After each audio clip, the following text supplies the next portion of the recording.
Hey, are you looking to upgrade your key life areas and evolve to a higher level of existence?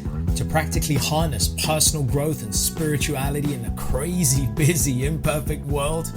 Then you've come to the right place. My name is Prash, and this is Urban Spirituality, the show which uniquely fuses ancient wisdom with contemporary self-growth and spiritual disciplines to deliver value-adding tools, traits, and insights to help you unleash your fullest potential. We always keep it real, featuring authentic, unfiltered dialogue with guests from diverse backgrounds to inspire, entertain, and enlighten all who listen. So get ready for your dose of urban spirituality. Be present and let's dive in. Right now, it's a difficult time because we're in anxiety because of what's happening around us in this climate. There could be war in Europe. There could be war beyond. People are feeling uncertain. Others are being sidelined and caught up in just getting back after this pandemic into the regularity of things when the media are filling us with news about war. But here's the thing. There is a battle that rages inside us, and it can overtake us. Let me give you this analogy. Imagine if somebody played to you your favorite song. What would that do for you? You'd love it, right? You'd probably enjoy it. What would it do for you emotionally, mentally? Would it make you feel happy? Would it get you excited? That favorite song of yours, and you heard it being played. Now imagine if somebody played your other favorite song, your second favorite song, and they played it at the same time, right? Two totally different songs at the same time coming at you.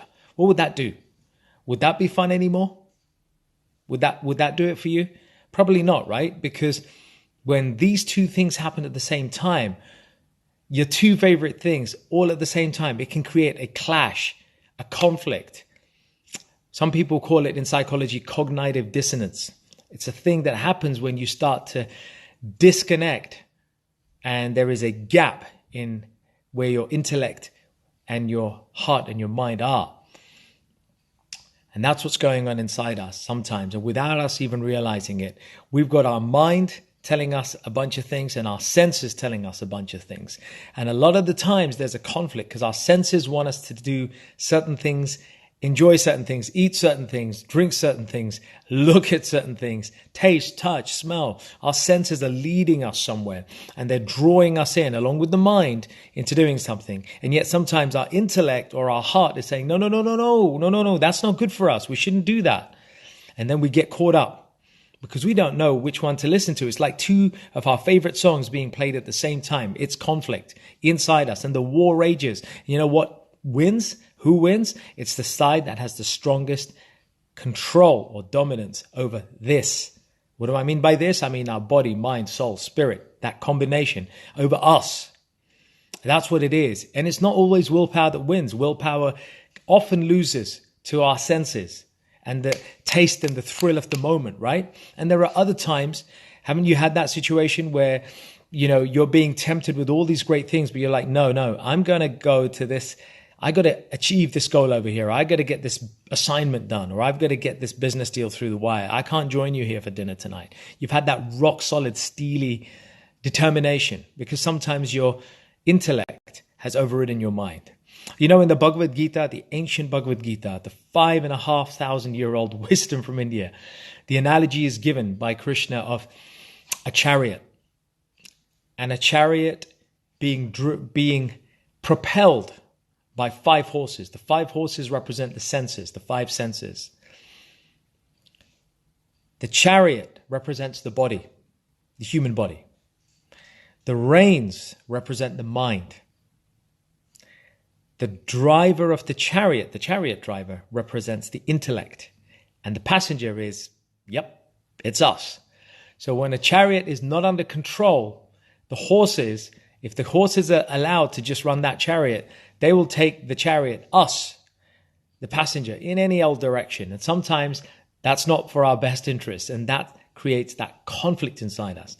But when the horses, that is the senses, are controlled by the mind is controlled by the intellect, aka the chariot driver. And the chariot driver is directed by spirit, by us, intuition, our true self, the soul, the spirit, then we're able to direct and go places where we want to go. And then the conflict starts to dissolve as we start to put in place a beneficial hierarchy for our day-to-day experience in life. Otherwise, life shows up and we just have to take whatever comes, right? But we can design things in a way that we take better control of where we go and our destiny, the way we want to shape it, the way we want to drive it, the way we want to go places. And then we allow for entertainment. Of course, we want our senses to enjoy that favorite song, but maybe not two favorite songs at the same time, right? Of course, we want to enjoy and experience life, but at the same time, there's a more urgent need. It's to resolve that conflict. And the key lies in this. How can we learn to strengthen our control over our intellect, our mind, and our senses, and ultimately our body, and therefore our destiny? And that is the vision and the mission and the insights that beautiful books like the Bhagavad Gita and modern works from Eckhart Tolle to so many other authors, Tony Robbins, many others speak about this, about strengthening our willpower and delving deep into our intuition. And that's one of the lessons I picked up while being away in Mexico. It's about learning to lean into our intuition and learning to detach ourselves from our senses more. So I hope that serves you.